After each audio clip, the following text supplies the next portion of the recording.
रंजन जी, JDU की दूसरी list भी आ गई है। क्या इस लिस्ट में खास दिख रहा है? क्या इस लिस्ट में जो पहली बार ये कहा गया कि मुस्लिम कैंडिडेट को दरकिनार किया गया, इस लिस्ट में भी कुछ ऐसा ही नजर आ रहा है?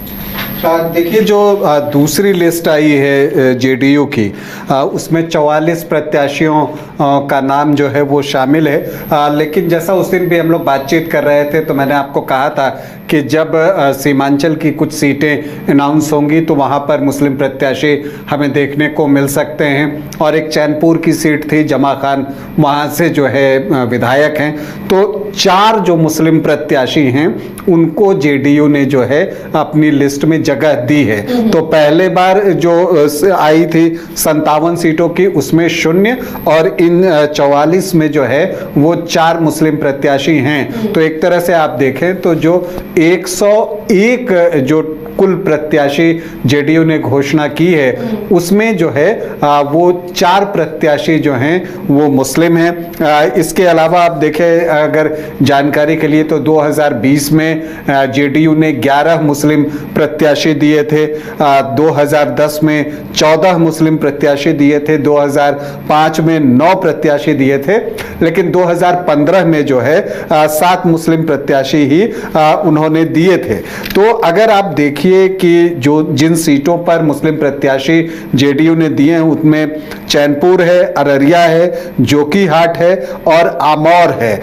चैनपुर से जमा खान है, अररिया से शगुफ्ता अजीम है, जोकीहाट से मंजर आलम है और आमौर से सबा जफर हैं। तो ये 4 मुस्लिम प्रत्याशी जो हैं वो जेडीयू ने दिए हैं, लेकिन उनकी संख्या कम दिख रही है पिछले बार से। तो अगर आप देखें तो 7 कम है पिछली बार से।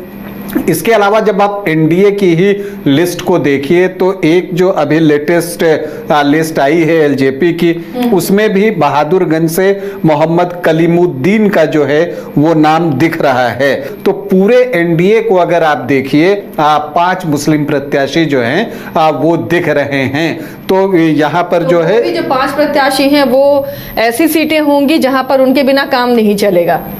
देखिए, वो सीमांचल की सीटें हैं, वहां पर मुस्लिम वोटर्स की संख्या ज्यादा है, इसलिए जो है वहां पर आपको कई सीटों पर मुस्लिम प्रत्याशी देना पड़ता है। और इसके अलावा एक चैनपुर की सीट है जहां जमा खान चुनाव लड़ रहे हैं, वो एक इस तरह की सीट है जहां कई बार दूसरे प्रत्याशी भी दिए जाते हैं, लेकिन जमा खान चूंकि एकमात्र मुस्लिम मंत्री जो है नीतीश सरकार में वही थे, तो उनको जो है इस सीट में जगह, इस सूची में जगह दी गई है। लेकिन देखिए, इसके पीछे वजह भी है। पिछली बार जो 11 प्रत्याशी जेडीयू ने दिए थे, हम सिर्फ जेडीयू की चर्चा कर रहे हैं, उसमें से एक भी चुनाव नहीं जीत पाया था। मतलब कि ऐसा लगता है इन पार्टियों को कि मुस्लिम वोटर्स ने उनको वोट नहीं किया, क्योंकि देखिए 2020 में कांटी से मोहम्मद जमाल थे जेडीयू के प्रत्याशी, उनको सिर्फ 13% वोट आए थे। इसी तरह से आप देखिए कि डुमरांव से अंजुम आरा थी, उनको 26.8% ही वोट आए थे। और फराज फातमी एक थे जो कि दरभंगा ग्रामीण से पिछली बार लड़ रहे थे, अब तो वो आरजेडी में चले आए हैं, तो वहां एक नजदीकी फाइट हुई थी।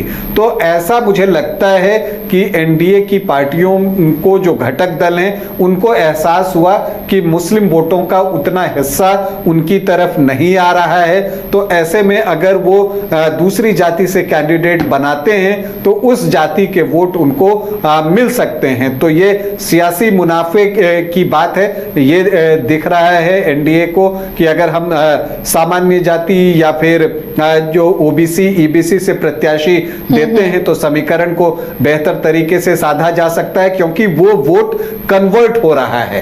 जबकि जो मुस्लिम वोटर्स हैं वो मुस्लिम प्रत्याशी देने के बाद भी उस तरह से एनडीए की पार्टियों को वोट नहीं कर रहे हैं, बल्कि वो महागठबंधन की तरफ, खास करके आरजेडी जहां पर अपना कैंडिडेट देता है उस तरफ शिफ्ट होते हैं। तब फिर जो है मुझे लगता है कि जेडीयू और अन्य पार्टियों को लगा है कि बहुत ज्यादा उस तरह से प्रत्याशी देकर बहुत फायदा जो है वो उनको नहीं है। और इस वजह से जो है आप देखिएगा कि इस सूची में सिर्फ 4 मुस्लिम प्रत्याशी हैं जेडीयू की लिस्ट में।